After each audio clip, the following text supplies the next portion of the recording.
Fala pessoal, bom dia.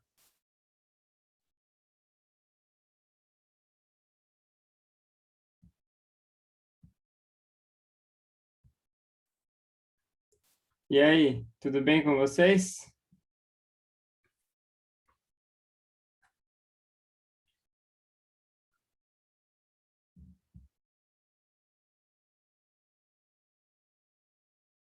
Bora começar, gente? Se tem alguma coisa para discutir antes da gente ah, começar a aula, hoje a gente vai resolver a lista 4.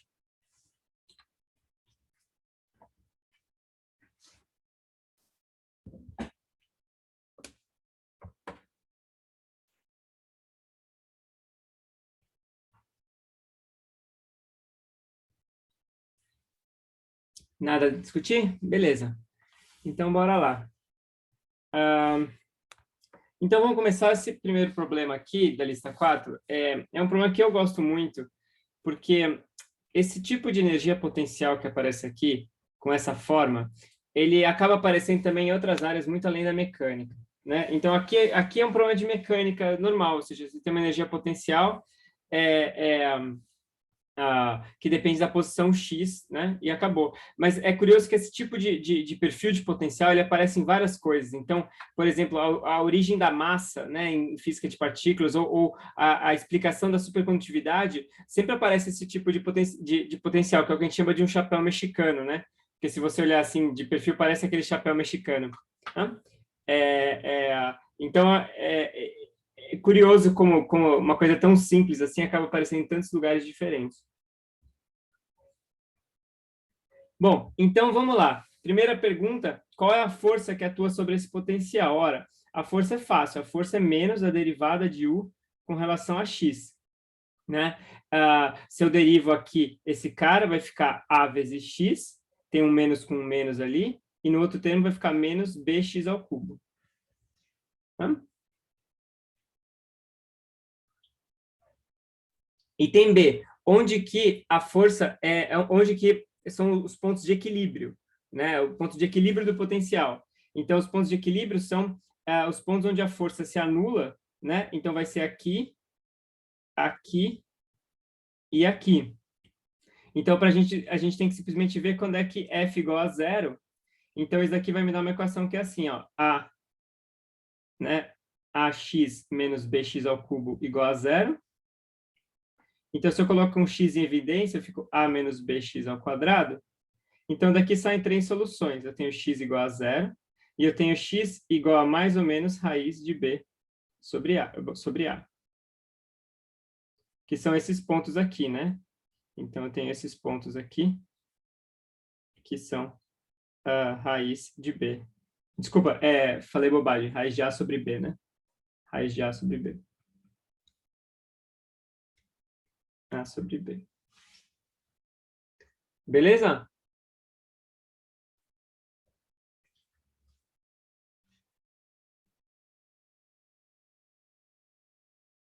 Pergunta agora para vocês. Quais pontos são estáveis, quais pontos são instáveis? De equilíbrio, item C.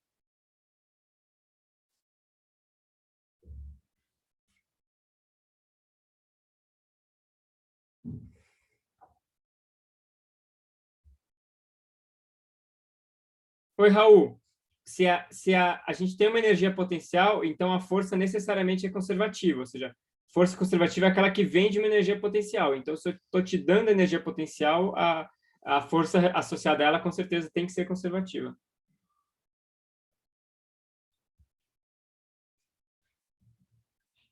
Então, esses pontos aqui são estáveis, né? E esse ponto aqui, ele é instável. Como é que a gente sabe disso? Porque se eu desloco a partícula um pouquinho para um lado ou um pouquinho para o outro, a força que vai atuar aqui é restauradora. Então, eu jogo ela para cá, a força puxa para cá. Eu jogo ela para a esquerda, a força puxa para a direita. Ela vai ficar oscilando aqui. Enquanto que aqui, se ela cair só um pouquinho para o lado, ela vai escorregar e vai embora. Né? Então, esse ponto, se eu colocar ela exatamente nesse ponto, ela para, mas esse é um ponto instável. Qualquer microperturbação aqui, ela vai sair voando.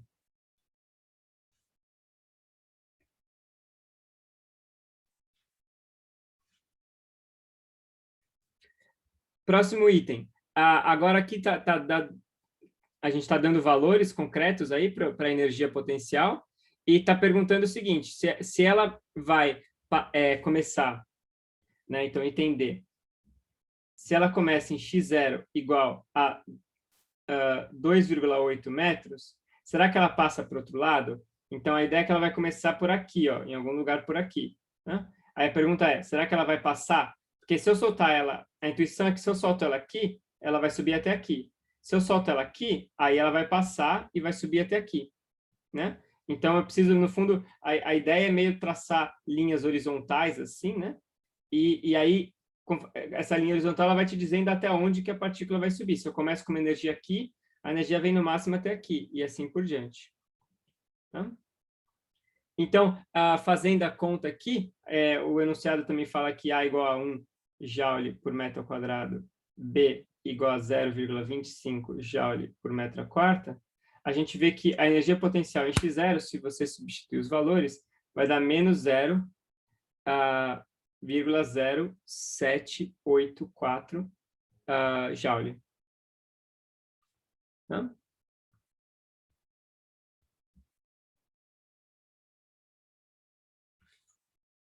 Bom, e agora a pergunta é, isso daqui é suficiente? Como é que eu testo isso? Ela vai passar para o outro lado se a energia for maior do que esse valor aqui, né? Que é zero. Isso daqui é menor que zero, ou seja, é menor que U de zero, que é igual a zero, né? Portanto, não passa. 2,8 está tipo aqui assim, ó. Não passa.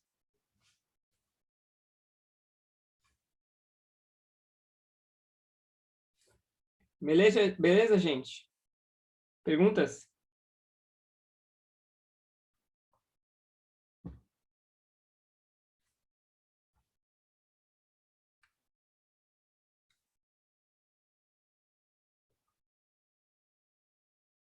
Tá bom. Agora esse daqui, então vamos lá. A ideia é a seguinte, a gente tem a massa da partícula aqui, tem tudo aqui tem valores numéricos, né? E a gente vai começar supondo que a partícula é liberada de x igual a 4,5 metros. Então, 4,5 metros vai estar onde? Vai estar mais ou menos aqui, né? Aqui. Né? Então, você vê que ela é liberada do fundo do poço. Só que agora tem uma diferença. A diferença é que a energia inicial é cinética. Então, nesse caso aqui, a gente soltava a partícula daqui do repouso, então não tinha energia cinética, só tinha potencial. Aqui é o contrário, ela está aqui no fundo do poço, só que a gente vai dar um peteleco nela. A gente vai lá e vai dar uma pequena velocidade para ela e vai ver o que acontece. Tá? Então, aqui a energia inicial vai ser 1 meio de m V0 ao quadrado, tá? Que, se eu não errei na conta, vai ser 22 joule. Né? Então, por causa disso, desculpa, falei bobagem, né? Esse daqui é o K inicial. Então, a energia inicial vai ser K mais o A, né? Ou seja, tem que somar esse valor aqui, o A. Então, vai ser 22 joule mais esse UA, que é 15, então dá 37 joule. E agora, então, essa energia aqui é a energia do sistema para o restante da vida dele, ou seja, em qualquer ponto do movimento aqui, ele vai sempre ter energia total 37 joule. Tá? Tá, então agora vamos ver aqui. Deixa eu ver.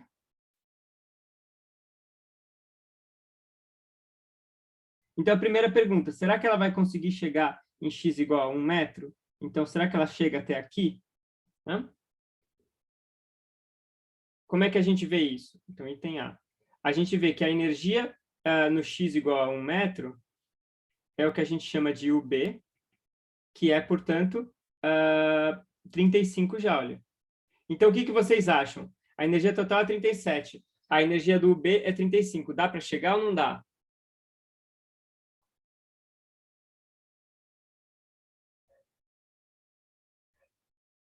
Dá para chegar. Você vê, eu gosto desses problemas de energia que tem uma certa intuição a eles, né? Ou seja, é meio que um orçamento. eu tenho 37 no meu orçamento, para chegar lá custa 35. Dá para chegar? Dá, né? Então, a gente vai chegar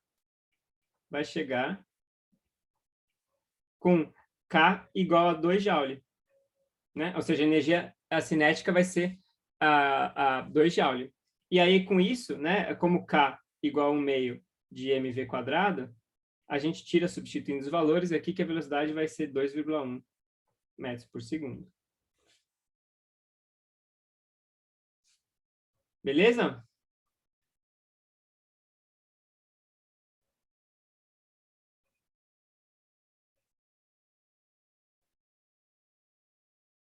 Aí, item B. Agora, o item B ele está perguntando a força.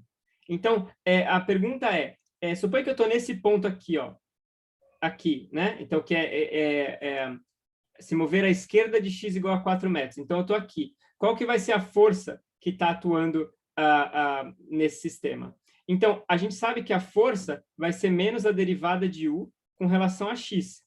Então, isso aqui é bonitinho, porque o u ele é uma reta, né? E o F é menos a inclinação da reta. Então, isso daqui vai ser menos... E aí eu tenho aqui, essencialmente, uma reta que é UA menos UB sobre XA menos XB. Ou seja, é essa reta aqui com essa inclinação para baixo. Então, isso aqui vai dar o A menos o B é 15 menos 35 dá 20, menos 20, né? Que com esse menos aqui, agora dá 20. Então, dá 20 dividido por 4 menos 2 dá 2. Então, isso daqui vai ser igual a 10 newton. Tá? E nota que o sinal está ok, né? Sinal ok. Por quê? Porque a força é positiva, o que significa que ela é para a direita.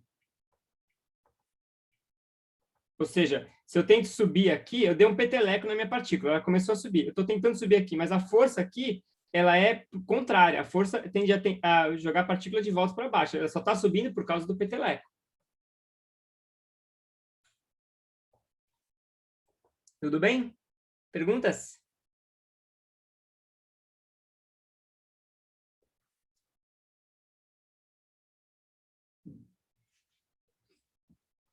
Beleza. Vamos lá. Agora, a próxima questão é a seguinte. Ela é liberada da mesma posição, 4,5, mas a velocidade é para a direita. Então, agora o peteleco foi para lá, né? E aí a pergunta é, ela vai conseguir chegar no x igual a 7 metros? Então, em x igual a 7 metros, eu tenho que o de x igual a 7 metros é o que a gente chamou de UC, cujo valor é 45 joules. Vai conseguir chegar?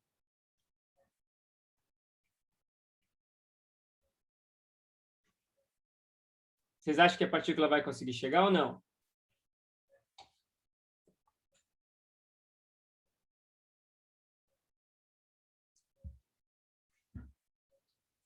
Dessa vez não, né? Não rolou. Beleza. Então, agora a pergunta é onde que ela para? Então, onde para? Para a gente descobrir onde ela para, a gente tem que ver onde que a velocidade é igual a zero, né? Então, a gente vai ter uma relação que é eu vou chamar isso daqui de, sei lá, x estrela, né? Então, em x estrela, a energia potencial de x estrela tem que ser igual à energia inicial, que tem que ser igual a esse cara aqui, né? 37 joule. Tá? Então, aqui, o que é conveniente a gente fazer, a gente precisa ver que ponto dessa reta que ele vai ter 37 joule. Então, vai ter algum ponto aqui, né? Aqui, sei lá, que ele tem 37 joule. A gente sabe que esse ponto, ele é para cima dessa linha, né? Isso já tem uma intuição aqui. Porque ele conseguia chegar nessa linha, só que ele não consegue chegar nessa. Então, tem um ponto aqui em algum lugar do meio. Né? Então, o que a gente pode fazer? A gente pode parametrizar, se a gente quiser, essa reta, né? A gente pode ver uma equação. Opa! Uma equação para a reta, que seria alguma coisa do tipo assim, u de x igual a, vamos ver, quando x é igual a 5, quando ele está aqui, vale o A. Então, é o A, que é 15, mais a taxa de inclinação, que é, quanto é que é? 45 menos 15 dá 30, 30 dividido por 1, né? Então, isso aqui vai dar 30, x menos 5, para x entre 5 e 6, né? Entre 5 e 6. Então, essa reta aqui, né? Entre 5 e 6, ela vai ser descrita por essa equação aqui. Né? Então, agora eu tenho que resolver a seguinte equação. 15 mais 30, x menos 5, tem que ser igual a essa energia que eu quero aqui, que é 37. E isso daqui vai me dar x igual a 5,7 metros. Então, isso aqui vai acontecer, como a gente previu, em algum ponto aqui. Assim, né? Alguma coisa assim. Que é em torno de 5 e 6 metros. Beleza?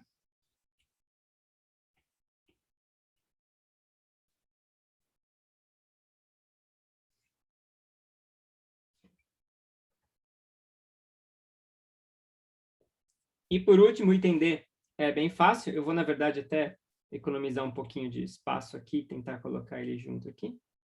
O item D ele só está pedindo qual que é a força que atua sobre essa partícula. Então, item D, a força é menos du dx.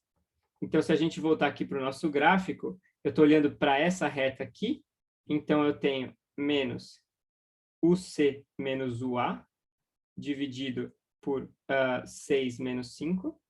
Então, isso daqui dá menos 30 newton. Tá? E o sinal também está ok, a força é agora negativa, restauradora. Tudo bem, pessoal? Perguntas?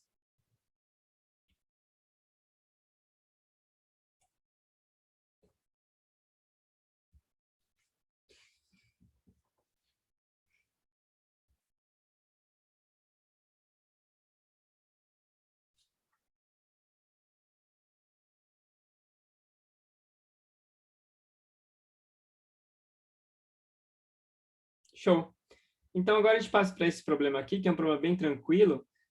O objetivo desse problema, principalmente para mim, era introduzir vocês a esse tipo de potencial molecular. Isso aqui aparece muito quando a gente discute a estrutura atômica e molecular da matéria, né? É um potencial, ele é, às vezes até chamado de Lennard-Jones, né? Aqui Lennard-Jones, que é o nome de... também ele é conhecido, que é um potencial muito comum de como descrever a interação entre dois átomos numa molécula e assim por diante. Né? Então, a ideia é que quando o x é grande, ele vem aqui e vai caindo, e aí quando o x chega aqui perto, ele sobe. Isso aqui é a repulsão quando você tenta apertar os átomos um junto do outro, né? Então, tipo assim, você tem dois átomos, sei lá, uma molécula de H2. Aí você tenta agora vir aqui e comprimir os dois átomos muito juntos um do outro. Aí, tipo assim, tem uma repulsão gigantesca ali, né? Uma repulsão eletrostática gigantesca. Então, esse negócio sobe loucamente aqui, porque você tem uma repulsão de contato entre os átomos. Mas se a distância não é tão pequena, aí você tem essa coisa aqui que é tipo uma atração entre eles, que é tipo força de Van der Waals, por exemplo, e assim por diante. Aquelas coisas que aparecem em química. Então, item A. Quais são as unidades dessas constantes que aparecem aqui, A e B? Né? Então, a unidade é fácil, né, gente? Aqui é joule, aqui tem metro elevado a alguma potência. Então, por exemplo, o A ele vai ter que ter unidades de joule vezes metro elevado a 12. Né? Porque é só se eu tiver um joule metro elevado a 12 que o metro elevado a 12 cancela esse cara aqui para dar tudo certo. E o B é joule metro elevado a sexta. Né? Então, só relembrando um pouco de análise dimensional que a gente fazia lá no começo do curso. Né?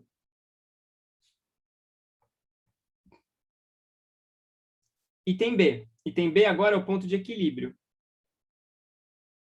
Então, a ideia é calcular analiticamente quem que é esse ponto aqui, ó. Opa. Quem que é esse ponto aqui.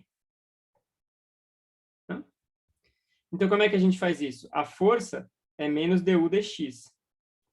Então, eu tenho menos A d dx de x elevado a menos 12, mais B d dx de x elevado a menos 6. Tomar cuidado com os sinais, né? Então, isso daqui vai dar menos a derivada com menos 12, então dá 12a, x elevado a menos 13, menos 6b, x elevado a menos 7. Né?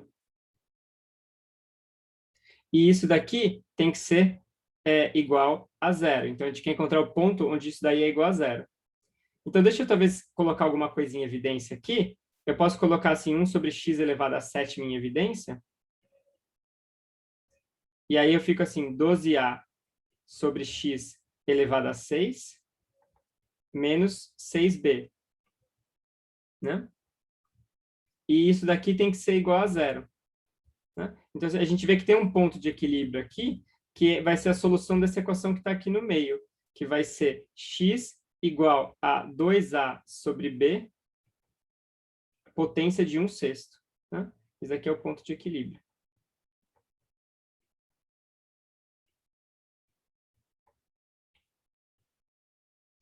Equilíbrio. Beleza?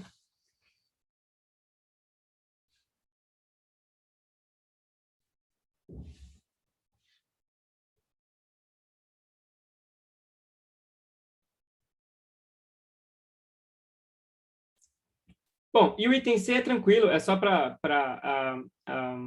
no fundo, discutir, etc. Mas a questão aqui desse item C é a seguinte, é saber quando que a força é atrativa ou repulsiva, né? A gente sabe disso porque a força é menos a derivada do potencial. Então, aqui, por exemplo, a inclinação da reta é positiva, então a força é negativa, né? A intuição é essa, ou seja, se eu estou aqui, qualquer ponto que eu estou aqui, a tendência é eu aproximar os átomos, né? Ou seja, aproximar aqui o X. Então, a força vai me levar para essa direção. E então aqui a força é negativa e agora aqui a força é positiva. Então isso aqui é a repulsão, como eu comentei, é uma repulsão de contato, né? Ou seja, ela é forte porque eu estou tentando fundir os dois átomos, sei lá, né? Assim, meio colocar eles juntos. Então, as nuvens eletrônicas de cada átomo, eu tenho elétrons aqui de um átomo, elétrons do outro, a hora que eu tento colocar os dois muito próximos, tem uma repulsão gigantesca entre elas. E isso daqui é uma atração, tipo Van der Waals, por exemplo.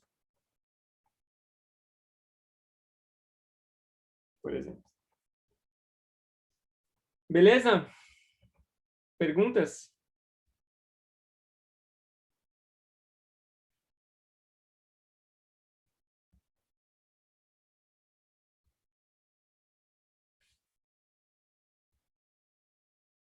Estão muito quietos, gente. E aí, dúvidas?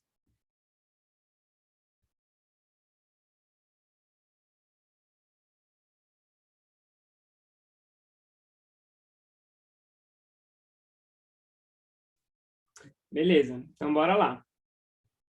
Esse problema agora é sobre trabalho, tá? Então, vamos lembrar que o trabalho W, ele era integral de xi até xf da força, né, f de x dx, isso aqui em 1D, né? Então, esse problema é exatamente para brincar com essa definição de trabalho. Então, a ideia, o que está sendo mostrado aqui, é a aceleração de uma partícula em função da posição. Então, a ideia é mais ou menos que eu tenho uma força externa. Então, imagina que, sei lá, tem alguma força, um motor de um motor elétrico, ou, sei lá, uma pessoa puxando, não importa. Eu tenho uma força externa e essa força, ela move a partícula, e esse gráfico ele não está mostrando em função do tempo, né? Ele está mostrando em função da posição. Então, o que o gráfico está dizendo eu vi que quando a partícula estava em x igual a 2, ela estava acelerada com uma aceleração AS, que é 6. Quando ela estava em x igual a 5, ela não tinha aceleração nenhuma. Então, mapeia-se a aceleração em função para cada ponto do espaço, né? Em vez de ser para cada ponto do tempo, né? Então, como é que a gente calcula o trabalho? Então, a força que está atuando, ela tem que ser a aceleração vezes a massa, né? Então, se eu escrever o trabalho como sendo a massa aqui do lado de fora, integral de xi até xf, de A vezes, então, A de x vezes dx, aí a gente vê que, na verdade, o trabalho ele é exatamente a área sobre a curva, né? E acho que esse é o ponto mais legal desse exercício, é a área sobre a curva, Então, se eu quero ir de um ponto, por exemplo, daqui, vamos ver o item A, inclusive. O item A é de x igual a 0 até x igual a 4, 7 e 9. Eu suponho que eu queria até 4. Então, basta eu calcular a área sobre essa curva aqui. Tá? Isso aqui vai me dar o trabalho de x igual a 0 até x a 4, e assim por diante. Beleza? Então, vamos lá. Item A. Se eu vou de x igual a 0 até x igual a 4, então o trabalho vai ser a área dessa curva aqui. Então, eu vou ter aqui 1 vezes AS, que é 6, dividido por 2. Então, eu tenho 3, né? Deixa eu colocar assim. 1 vezes 6 dividido por 2, que é a área desse triângulo aqui. E depois eu tenho a área agora desse retângulo aqui, que eu vou de 4 até 1, então são 3 aqui e 6 aqui, né? Então são 18, certo? Não, desculpa, peraí.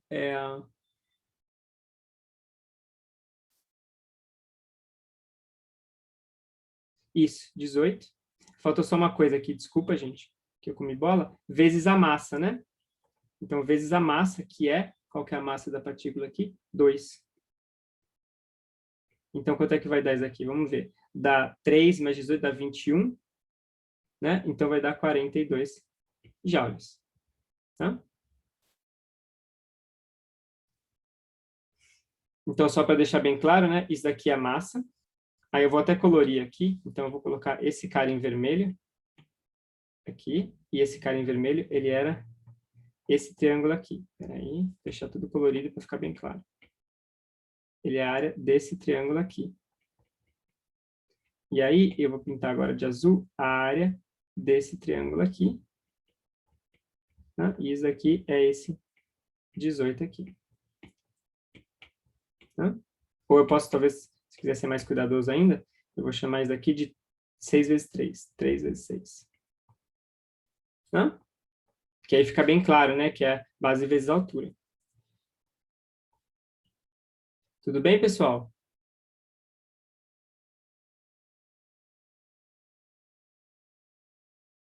Os outros problemas são análogos, né? Então, vou colocar aqui xi igual a 0.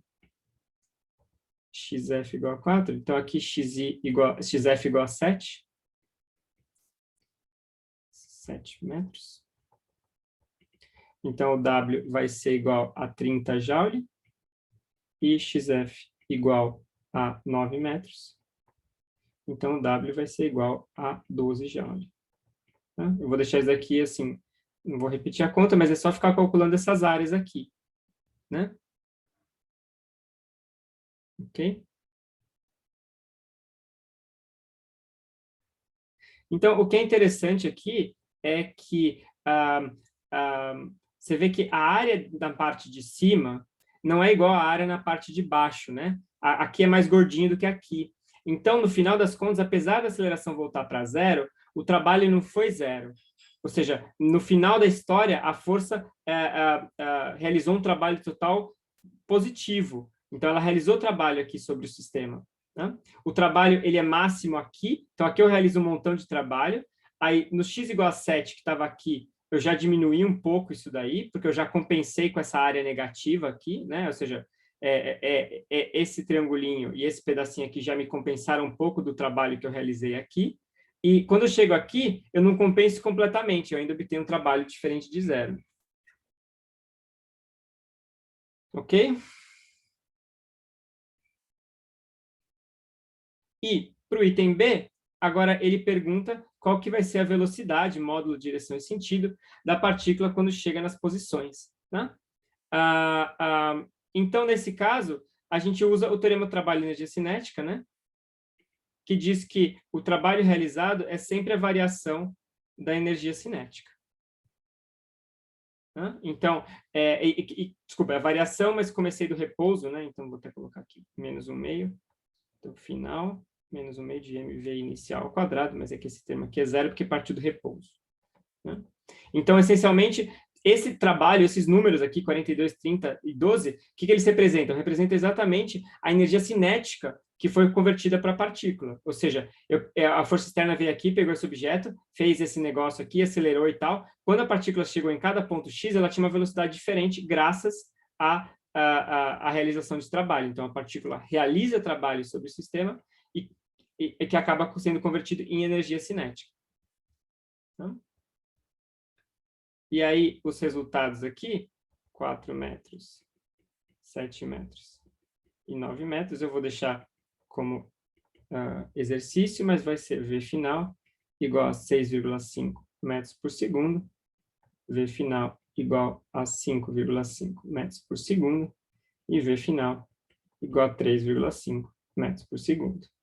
Então, vocês veem que, nesse caso, a velocidade, né, ela se assemelha né, ou seja, a intuição aqui é semelhante à intuição do item A, no sentido que aqui eu acelerei um monte a partícula, então ela estava bem rápida aqui, e até aqui, na verdade, até o ponto 5, a aceleração é positiva.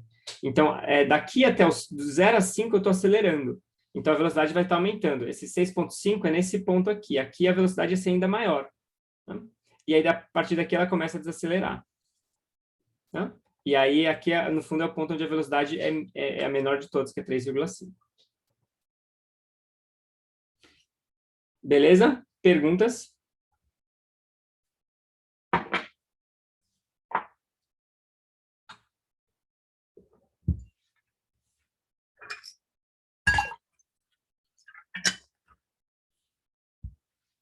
Ok.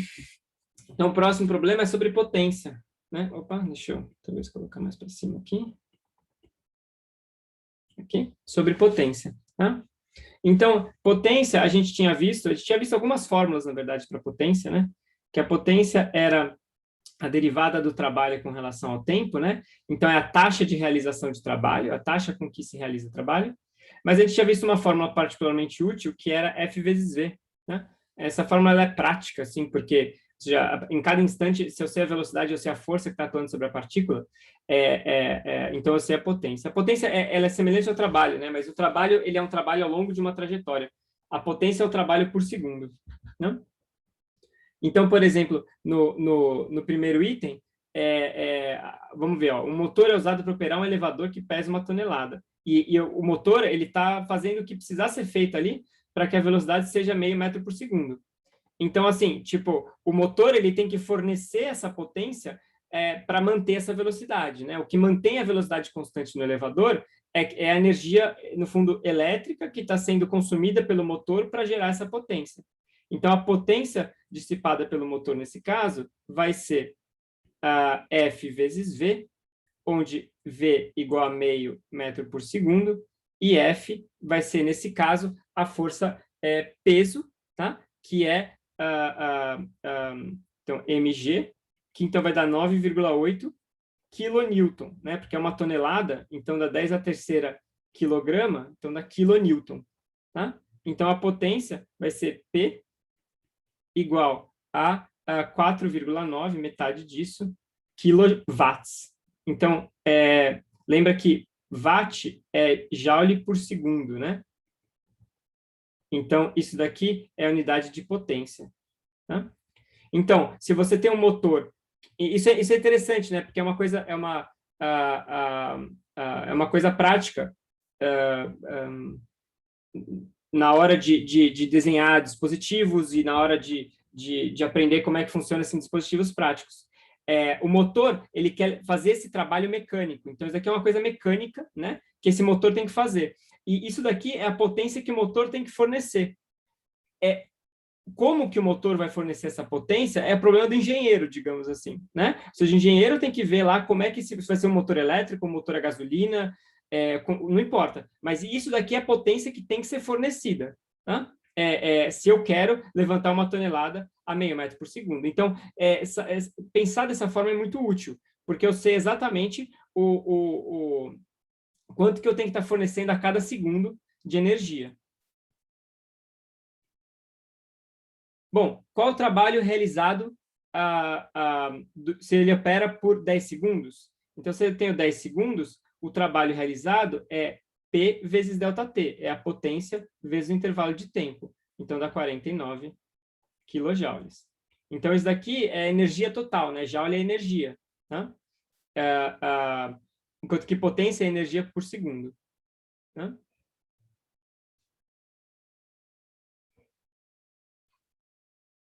Então, só para fazer um parêntese rápido aqui, né? No caso do corpo humano, a gente tem uma potência dissipada, a nossa potência dissipada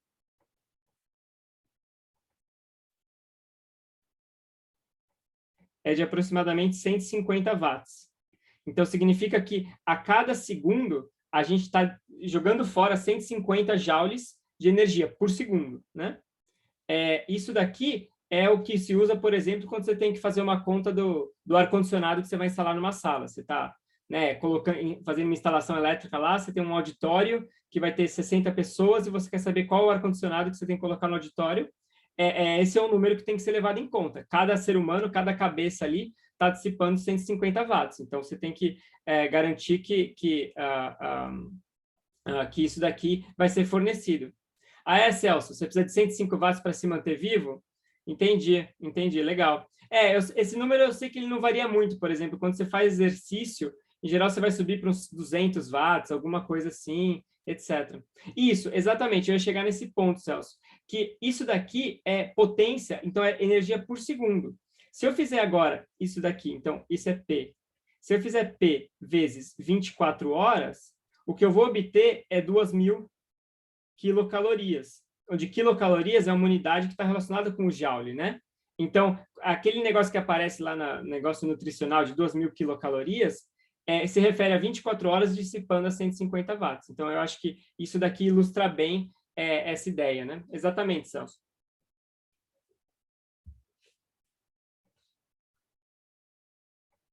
Bom, item C, voltando aqui. Agora, suponha que a eficiência do motor... Opa, tem até um typo aqui, olha só. A eficiência do motor, ela é apenas de 20%. Então, o que significa isso? Significa que de tudo que a rede elétrica fornece, apenas 1/5 é de fato convertido para potência mecânica útil. Então, nesse caso, a rede elétrica, o que ela vai ter que fornecer é 5 vezes o valor. Então, a rede elétrica tem que fornecer 5 vezes 4,9 igual a 24,5 quilowatts. É isso que ela vai ter que fornecer para manter essa coisa funcionando. Tudo bem, pessoal?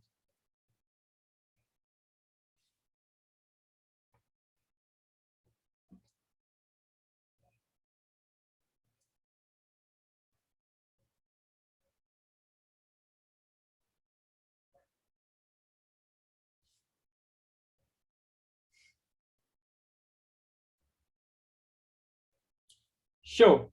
Então, bora lá. Agora, esse problema aqui é um problema importante, é um problema, digamos assim, famoso em mecânica. A gente chama de máquina de Atwood. É essa máquina onde você tem duas massas ligadas por uma polia, e aí quando você solta uma delas, então você tem esse suporte S, aí você tira ele do nada, né? E o que vai acontecer é que essa massa vai começar a cair e vai subir essa massa aqui, né? Então, a ideia do problema, essencialmente, é saber qual é a velocidade dessa massa emisão quando ela chega aqui embaixo. Né? É claro que o emisão tem que ser maior que o emizinho, a gente sabe, porque se o emisão é menor que o emizinho, na verdade, ele não vai escorregar, né? Então, tem essa condição que o emisão tem que ser maior que o emizinho. Então, a gente vai resolver esse problema primeiro usando conservação de energia. Eu vou colocar um referencial aqui, né? Assim, Y. E com a origem no chão. Então, a energia inicial vai ser simplesmente emissão GD, né? Ou seja, essa massa não tem energia nenhuma, essa daqui tem energia emissão GD, e a energia no instante final, que vai ser quando ele toca o solo, vai ser a energia cinética das duas partículas, né? Então, emissão V ao quadrado, mais a energia cinética do bloquinho menor. Né? Como eles estão ligados por uma corda inextensível, a velocidade dos dois é igual, né? Então, se esse daqui chega com uma velocidade V, o outro também vai ter velocidade V. Né?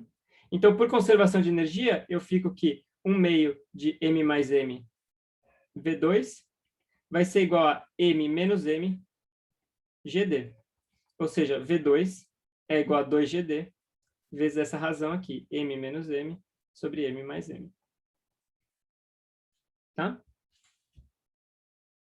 Então, conservação de energia é útil nesse caso, porque é muito fácil encontrar a resposta, né? Energia inicial, energia final, plau, acabou.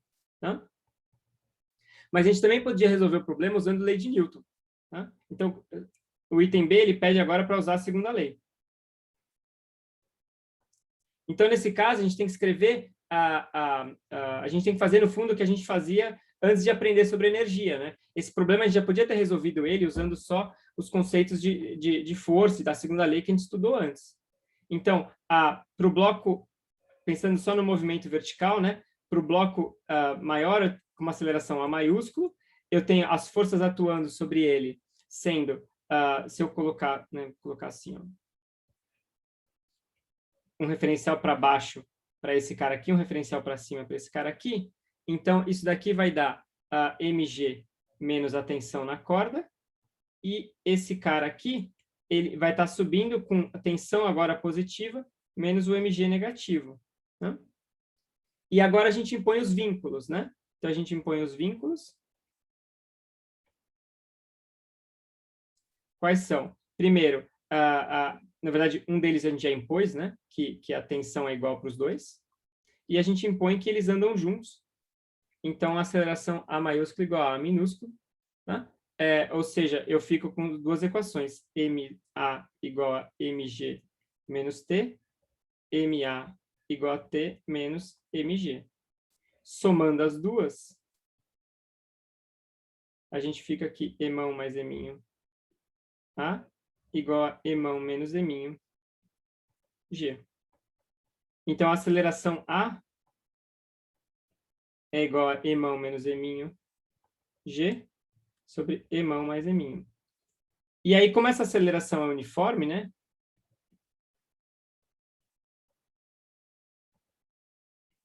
Então, da forma de Torricelli, a gente fica que a velocidade vai ser 2AD. Então, fica 2GD, Emão menos Eminho, sobre Emão mais Eminho. Né? Que é o mesmo resultado. Então, esse é um exemplo onde a aceleração a conservação de energia realmente simplifica a nossa vida, né? A gente consegue, assim, com muito menos esforço, obter e inferir quem que é a velocidade.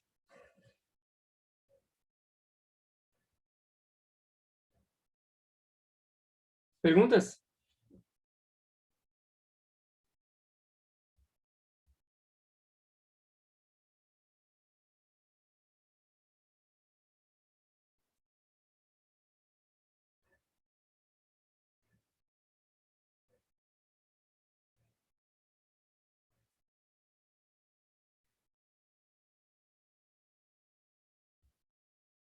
Beleza.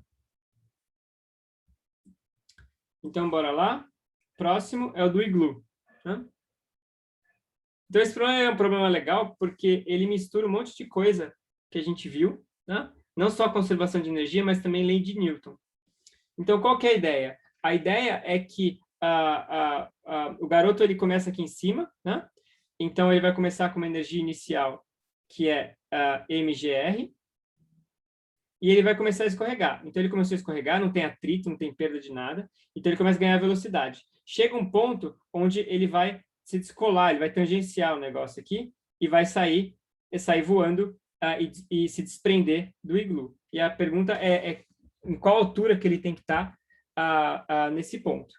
Tá? Então, a energia nesse ponto especial vai ser vamos definir talvez um ângulo aqui, né? A gente poderia colocar um ângulo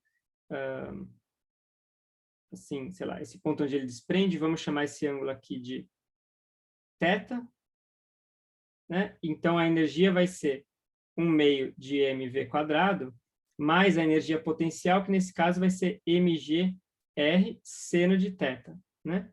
Eu sei que é seno porque se o θ é zero, a energia é zero, né? Então, aqui ela é máxima, θ igual a π/2, igual, seno de θ igual a 1, e aqui ela é zero. Então, essa aqui vai ser energia em cada instante de tempo, tá? Então, vocês veem que isso daqui, por conservação de energia, né? A gente chega num vínculo aqui, que é que a v² é igual a 2 vezes 2gr vezes 1 menos seno de θ.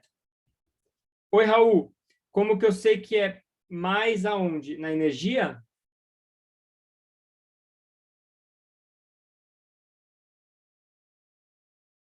Ah, tá. Então, é porque a gente sabe que a energia potencial, né, se a gente usar um referencial tipo assim, a gente sabe que a energia potencial, U de Y, é igual a mgy.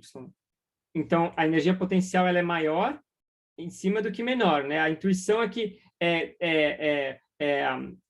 subir um objeto é como se fosse carregar uma bateria, né? Se eu subir, tem que ter mais energia aqui em cima do que embaixo, porque a tendência é cair, né? Então, eu sei que a energia aqui tem que ser maior do que aqui. Por isso que o sinal de mais tem a ver com essa minha escolha de referencial. Como eu estou escolhendo um referencial apontado para cima, tem que ser mais. Se o referencial fosse apontado para baixo, seria menos.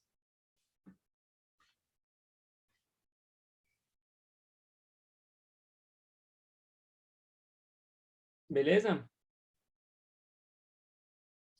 Então, isso daqui você vê que impõe um vínculo entre a velocidade e o ângulo θ, né? Então, a qualquer ponto dessa trajetória, a velocidade sempre está unicamente relacionada com o ângulo θ da posição do garoto, tá? Em qualquer ponto da trajetória por conservação de energia.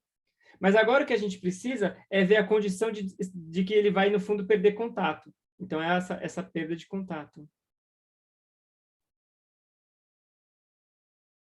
Então, como está até dada a dica no enunciado, isso acontece quando a normal é igual a zero.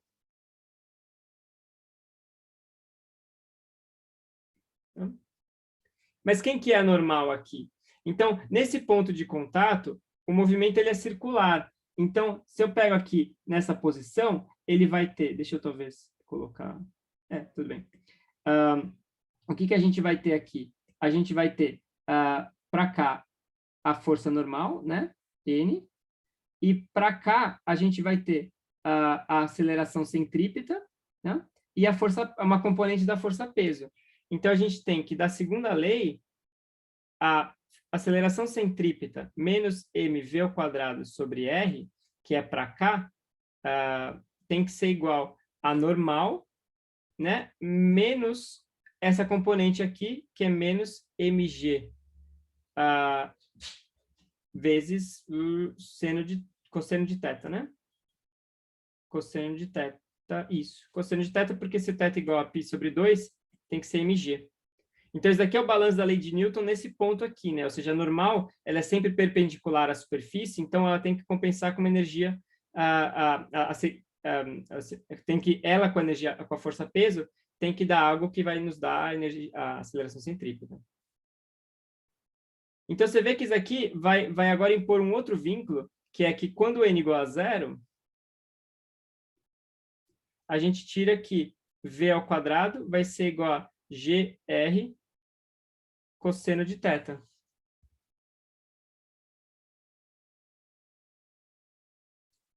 Desculpa, gente, deixa eu só ver se eu não estou fazendo bobagem aqui. Espera aí, eu acho que eu fiz caquinha. Ah, ah,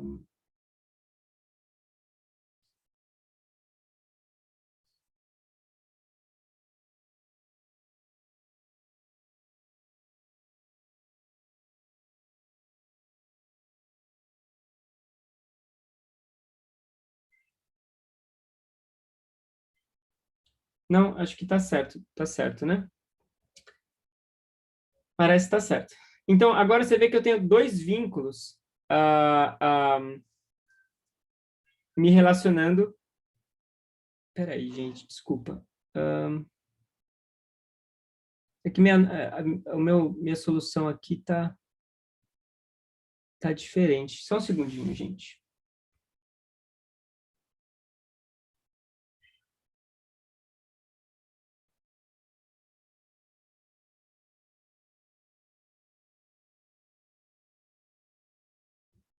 Hum,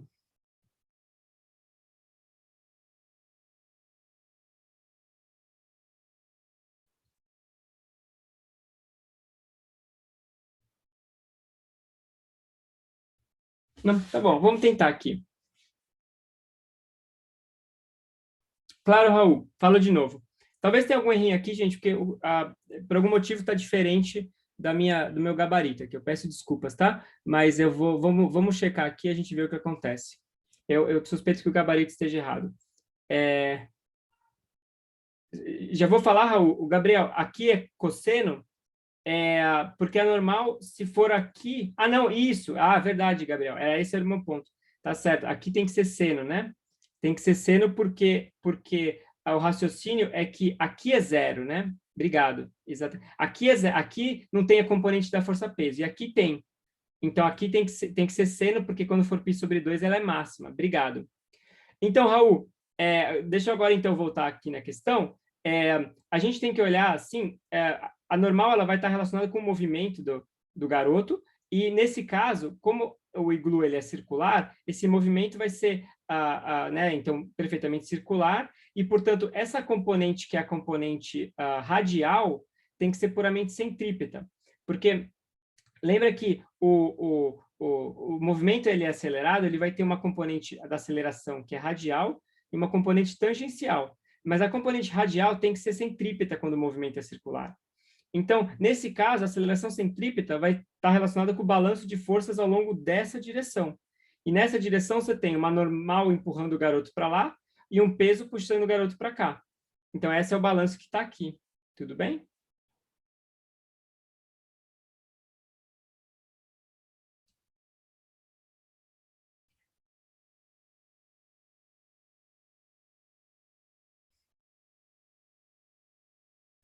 Beleza. Então, vocês veem agora que a gente tem dois vínculos. Tem esse vínculo aqui e esse vínculo aqui, que são, no fundo, dois vínculos entre velocidade e seno de θ. Esse vínculo, é importante a gente ver que ele é geral, ele só vem da conservação de energia, né?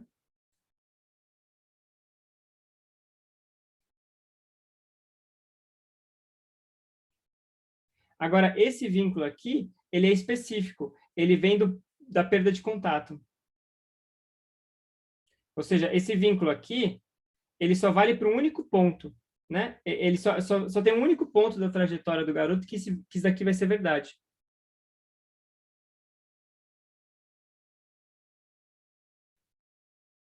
Que o garoto cai, você diz que ele se desprende, Raul, do movimento? Então, a constatação da teoria vem do fato de que, no fundo, o balanço da normal aqui tem a ver com a aceleração radial do garoto. Então, ou seja, a normal é aquela força coringa que ela tende a sempre compensar as outras forças que estão atuando no problema. Se a aceleração é muito alta nessa direção, né, se a aceleração radial é alta, então a normal não precisa compensar nada, ou seja, ela não tem trabalho nenhum para fazer. E pode simplesmente se desprender. Então, essa é mais ou menos a ideia. Quando ele está aqui, a aceleração é baixa, mas conforme ele vai acelerando, a normal deixa de ser necessária até que chega um ponto na evolução do garoto que ele se desprende. No fundo, a constatação teórica está no fato de que a normal é uma coringa. Ela só vai atuar enquanto for necessário.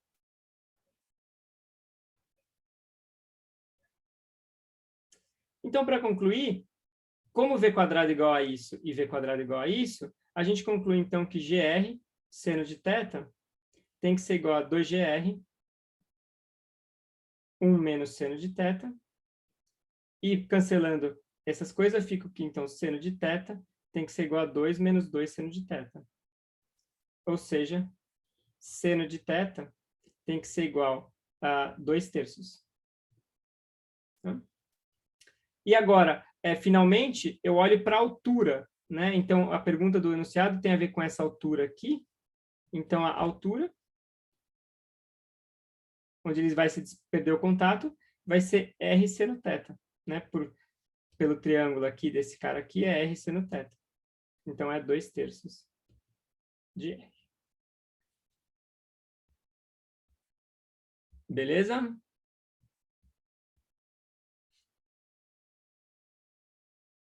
Perguntas?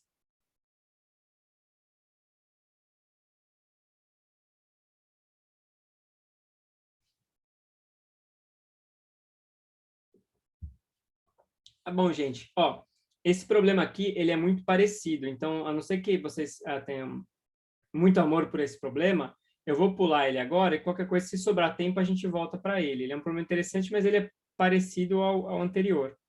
Parecido com o anterior, tá? Então, eu proponho que a gente deixe ele para o final, caso sobre tempo. Ok? Sem protestos. Então, vamos passar para o problema do escorregador. Então, aqui, esse problema, a ideia é a seguinte, né? Você tem aqui uma criança, então ela vem, escorrega, sobe, e aí ela entra num negócio de areia. Então, aqui não tem atrito, mas aqui tem atrito. E aí, uma hora ela vai parar, né? Então, o enunciado é feito de tal forma que a criança vai demorar 1,25 segundos para parar. Então, ela vai chegar aqui e vai demorar esse tempo para parar. E a pergunta, então, é qual que era o atrito dessa região, o atrito cinético nessa região, né? Como é que a gente vai, então, resolver esse problema? Em primeiro lugar, a gente vai ver qual que é a velocidade da partícula quando ela chega nesse ponto A. Carral, foi o melhor que o desenho permitiu, né? Então, a primeira pergunta que eu falo para vocês é a seguinte: qual é o papel dessa montanhazinha aqui antes do ponto A? Isso aqui tem alguma influência ou não? O que vocês acham?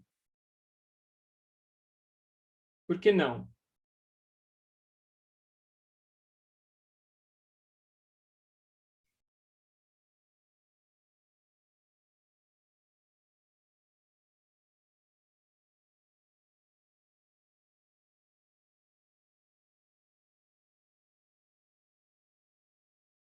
Beleza, perfeito. Ou seja, vai perder um pouco de velocidade na subida, mas depois recupera na descida, porque daqui até aqui não tem atrito. Então, se você sobe e desce, você não dá em nada. Não tem, o trabalho só depende, no fundo, da diferença de energia potencial, né? Então, a energia conservada, a energia aqui, vai ser exatamente igual à energia aqui. Portanto, a energia no ponto A vai ser 1/2 de mVA ao quadrado, e isso daqui tem que ser igual à energia no ponto inicial, que é igual a mgh, onde h é igual a 5 metros. Tá? Então, isso aqui estabelece que a velocidade no ponto A vai ser raiz de 2gh. Perfeito. Agora, uma vez que ela chegou no ponto A, ela vai entrar agora no movimento desacelerado. Então, a partir de A, o movimento vai ter uma aceleração que vai ser, né, pela segunda lei, ma igual a menos a força de atrito cinética, ou seja, menos μc mg. Então, a aceleração A é menos μcg. E, portanto, a velocidade vai ser a velocidade inicial, que era a velocidade em A, menos μcgt. Tá? E agora basta a gente olhar para a nossa condição aqui. A nossa condição é que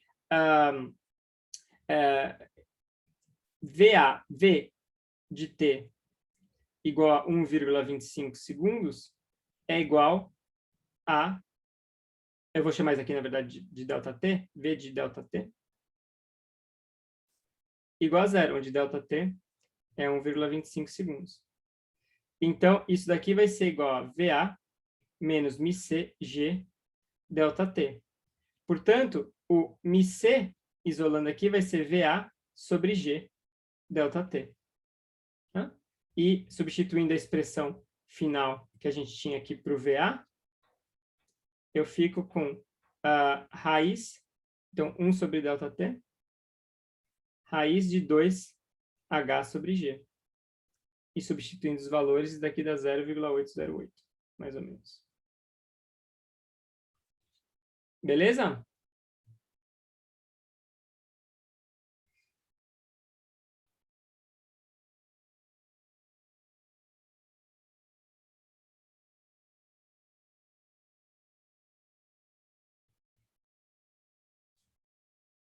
Show!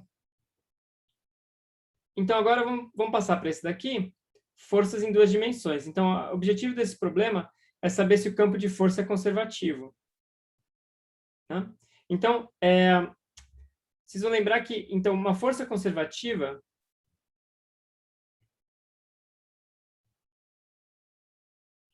ela ocorre quando ela pode ser escrita como sendo menos o gradiente de uma certa energia potencial.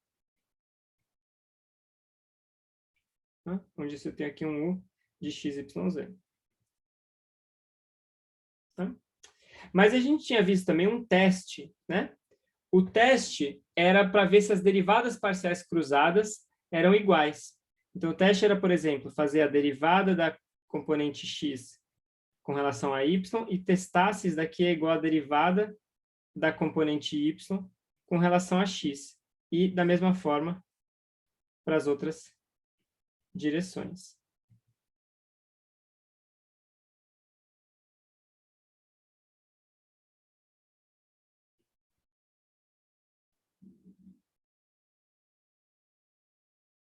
Beleza?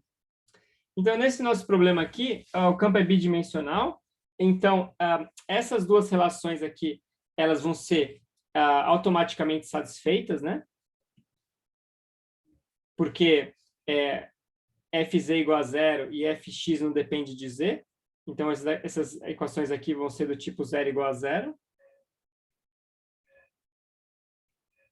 Tá?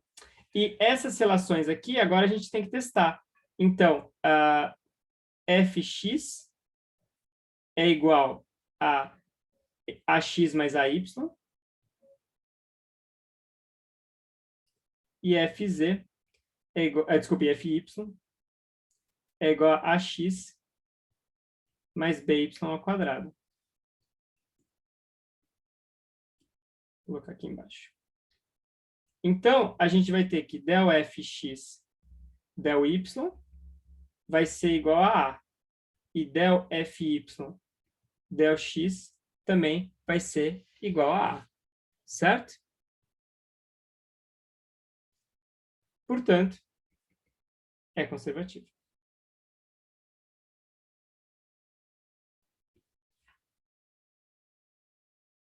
Beleza, pessoal?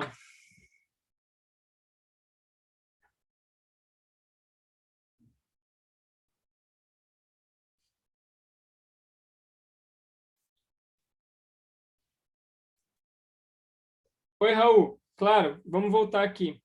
Então, a ideia é que fz é igual a 0. Então, vamos fazer um exemplo aqui. Por exemplo, del fx del z, vamos calcular, por exemplo, esse cara aqui. Ora, o fx não depende de z. Então, se o fx não depende de z, isso aqui é igual a 0. E del fz del x, o próprio fz é 0. Então, isso aqui também é igual a 0. Ou seja, o teste está me dando que 0 é igual a 0. E, portanto, isso é verdade.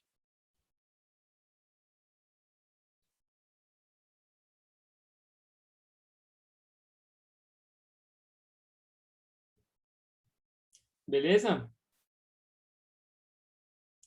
Show. Então, olha só. Esse problema agora, ele é um problema que vocês vão ver com bastante detalhe esse tipo de cálculo em Física 3, tá?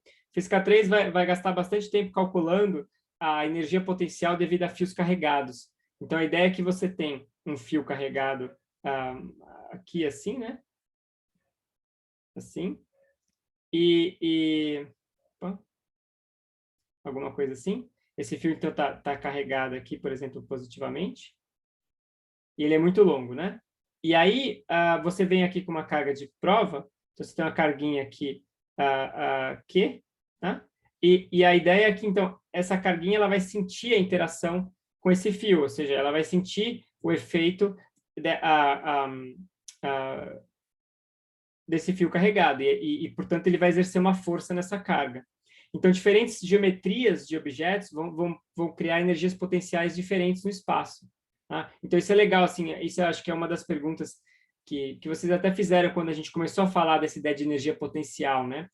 O que gera uma energia potencial no espaço? Ou seja, o que faz com que cada ponto do espaço tenha uma energia potencial diferente? Uma situação muito comum é essa, né, do eletromagnetismo, onde configurações de carga produzem energias potenciais bastante diferentes, e com formas até um pouco mais exóticas, tipo essa daqui. Tá? Então, o problema essencialmente consiste em calcular a força, tá? Então não tem muita novidade. A força é menos o gradiente de U, então é menos del U, del X na direção I, menos del U, del Y na direção J, menos del U, del Z na direção K. Tá? E desculpa, só colocando o eixo aqui, o eixo Z está nessa direção, tá? Então, o problema, está dizendo aqui no enunciado, que o fio está disposto ao longo do eixo Z. Talvez eu devesse ter colocado isso vertical, para ficar um pouco mais claro. Vamos colocar isso aqui, assim, né? Tentar fazer isso. Assim. Tá?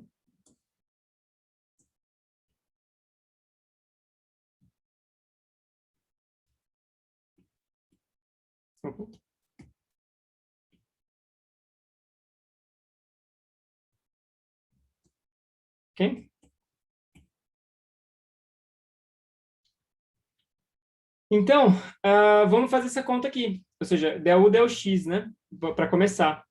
Então, del U, del X, o U está dado por essa fórmula aqui. Então, del U, del X é igual a um monte de constante, 2kq lambda, né? Só explicando, Q é a carga elétrica aqui que está sentindo esse cara, K é uma constante que aparece na teoria da eletricidade, e lambda é a densidade de carga, então é a quantidade de carga por metro desse fio, quão carregado está o fio. Mas então isso são só constantes, a parte que nos importa aqui é a derivada desse negócio aqui, tá? Del x do log de x2 mais y2.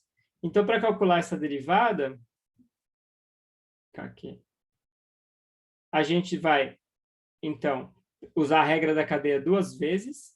Então, primeiro eu derivo com relação ao log, né, a derivada do log ddf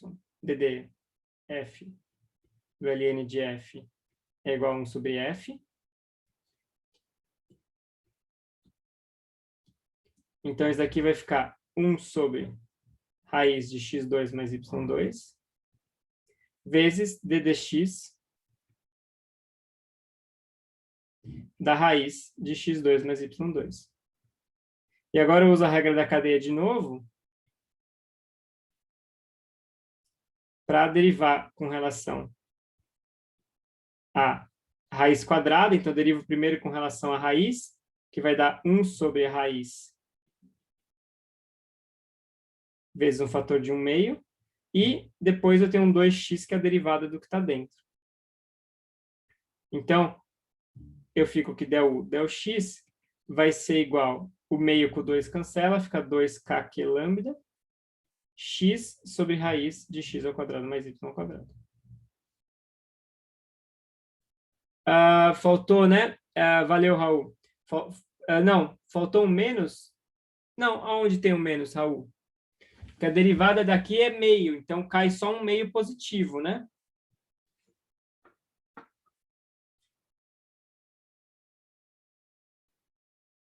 Beleza? Então, essa daqui é a primeira derivada, a outra é essa daqui, né? Essa conta, assim, a gente não precisa fazer de novo, né? Porque é absolutamente simétrico. Então, a gente pode já escrever esse resultado aqui, 2kq lambda y sobre raiz de x2 mais y2. Isso daqui, né, é por simetria. E, por último, del Z é igual a 2K lambda. Desculpa, é zero. Desculpa, é zero porque não depende de Z, né? Então, com isso, a força, vetor força, vai ser igual a menos 2K lambda, xi mais yj sobre raiz. Desculpa, eu coloquei raiz, viajei, né, gente? Não tem raiz, não. É sem raiz, né? Aqui, porque tem esse com esse aqui. Então, é sem raiz, assim. Né? Então, aqui não tem raiz nenhuma, então é x2 mais y2. Beleza? Perguntas?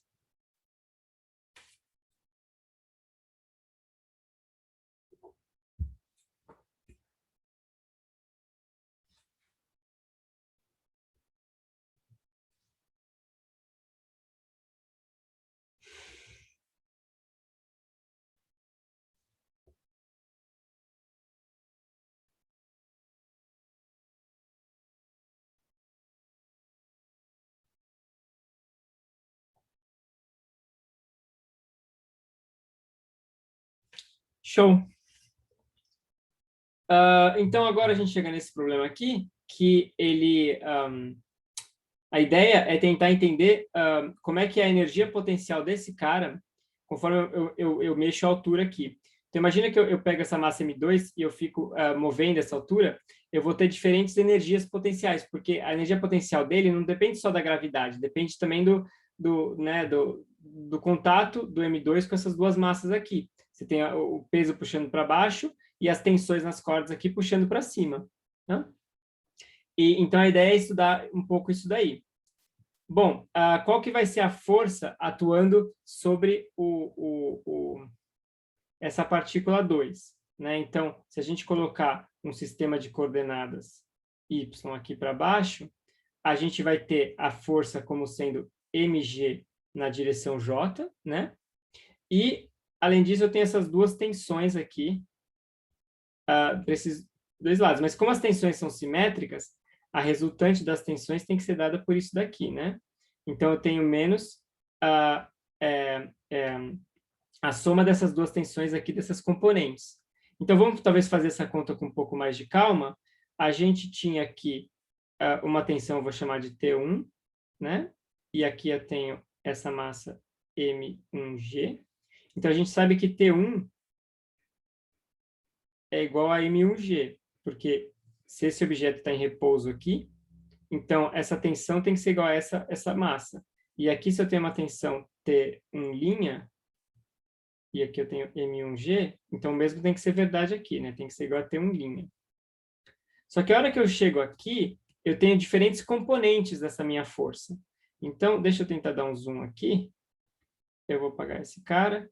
Ou seja, o que vai me importar aqui é, se eu tenho esse ângulo θ, vai me importar é a componente cosseno θ desse cara aqui, né? Porque essa tensão aqui, então, isso daqui vai ser T1, isso daqui vai ser T1'. Essa tensão aqui, a componente horizontal cancela essa daqui. Isso, inclusive, foi um problema que a gente fez em aula. Né? Ou seja, essa massa puxa a 2 para a esquerda, essa massa puxa 2 para a direita. Mas essas componentes aqui acabam se cancelando, né? Porque não tem nenhum tipo de aceleração horizontal. Então, o que sobra é só essa componente T1 cosseno θ de cada uma. Então, o que vai sobrar é menos 2 vezes T1 cosseno θ, na direção J também. Então, fica mg menos... Desculpa, m2 aqui, né?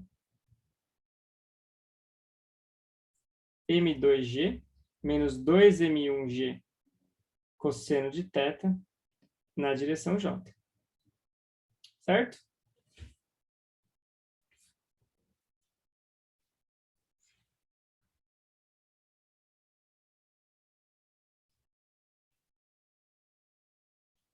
E agora o que a gente pode fazer também aqui é o seguinte, a gente pode notar que esse cosseno θ, ele é cateto adjacente sobre hipotenusa.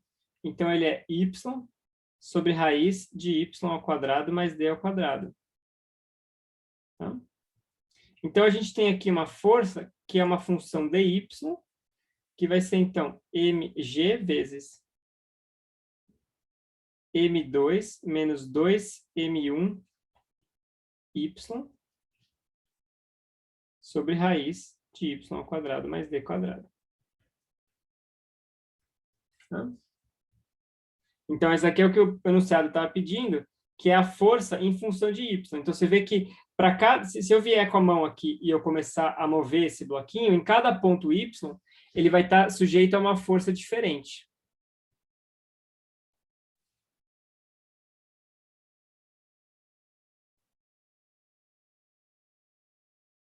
Tá? Tudo bem, gente?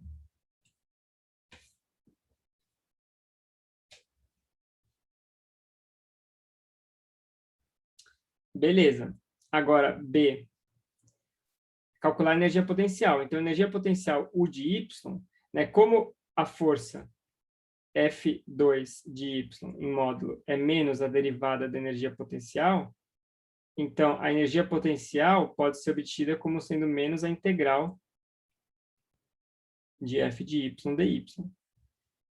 Tá? Então, substituindo, eu fico menos integral de M2G dy mais 2M1 integral em dy, y sobre raiz de y ao quadrado mais d quadrado. Quanto é que vale essa integral aqui, gente?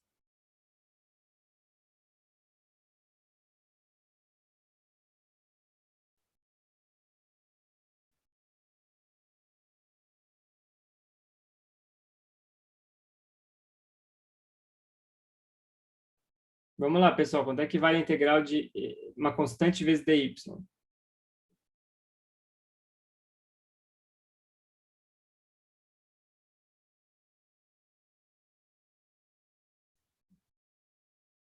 Perfeito. Então, isso aqui vai dar menos m2g vezes y. Essa integral aqui é um pouquinho mais complicada. Vocês já começaram a ver integral no curso de cálculo? Eu imagino que sim, né? Ainda não chegaram à integral? Ah, entendi. Essa integral é um pouquinho mais complicada, tá? Eu não vou negar, não. O resultado dessa integral aqui é raiz de y ao quadrado mais d quadrado.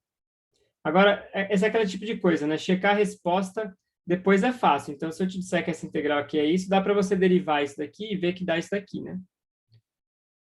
No fundo, é parecido a uma conta que a gente acabou de fazer.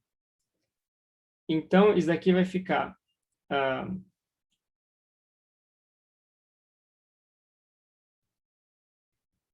U igual a...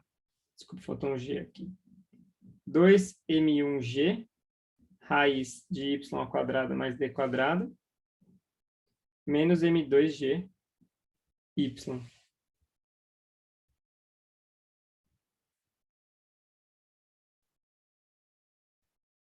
Não, Raul, na verdade você pode fazer talvez por mudança de variáveis. Você pode, se você definir aqui a z como sendo y ao quadrado mais d ao quadrado, então dz é 2y dy. Então esse cara que aparece aqui, 2dy vezes y, ele no fundo é o próprio dz.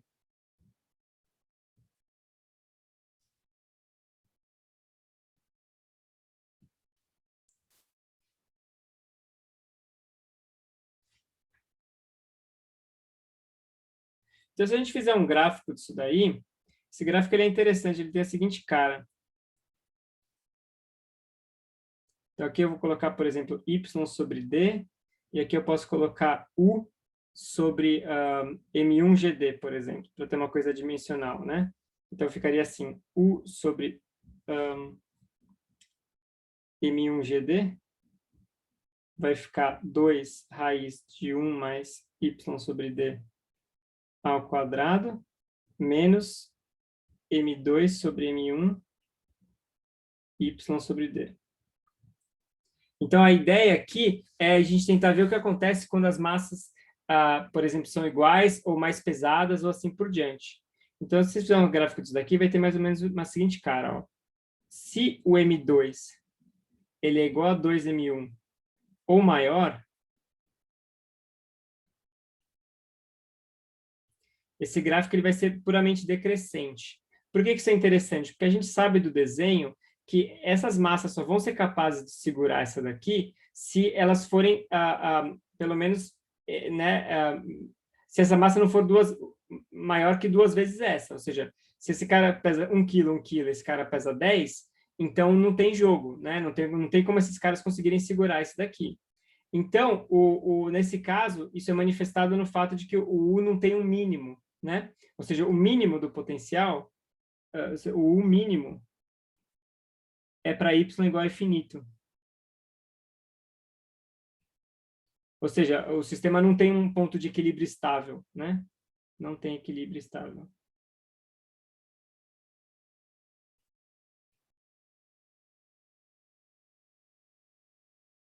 Por outro lado, se o sistema ele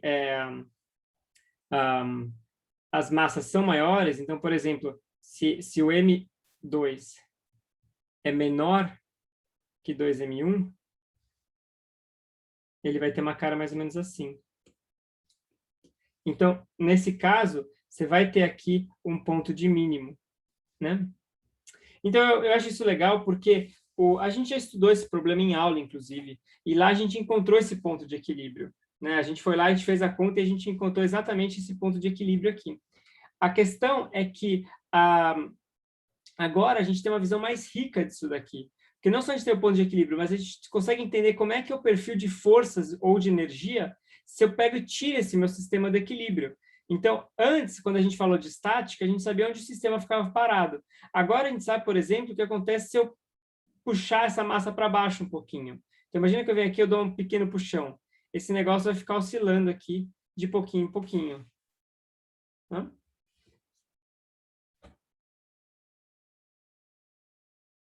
Faz sentido, pessoal?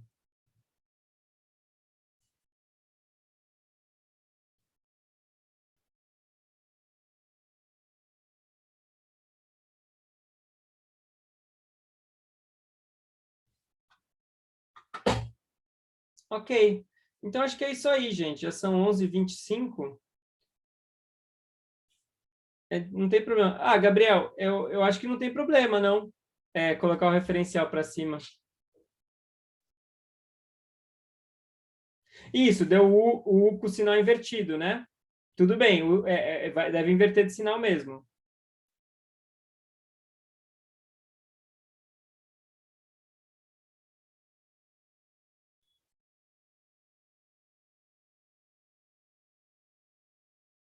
Não, tem problema não. É que nem quando tem aceleração, a energia potencial da força-peso, que pode ser mgu, ou mgz, ou menos mgz. Aí depende da escolha do referencial, não tem problema.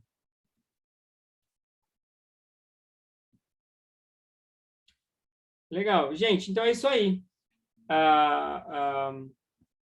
Acho que podemos parar por aqui. Se vocês tiverem mais dúvidas, estou à disposição.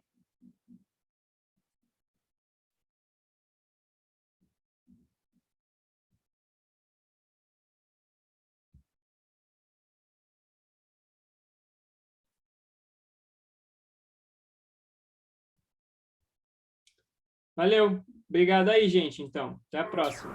Tchau, professor. Muito obrigada pela aula. Tchau, Melissa. Obrigado a você.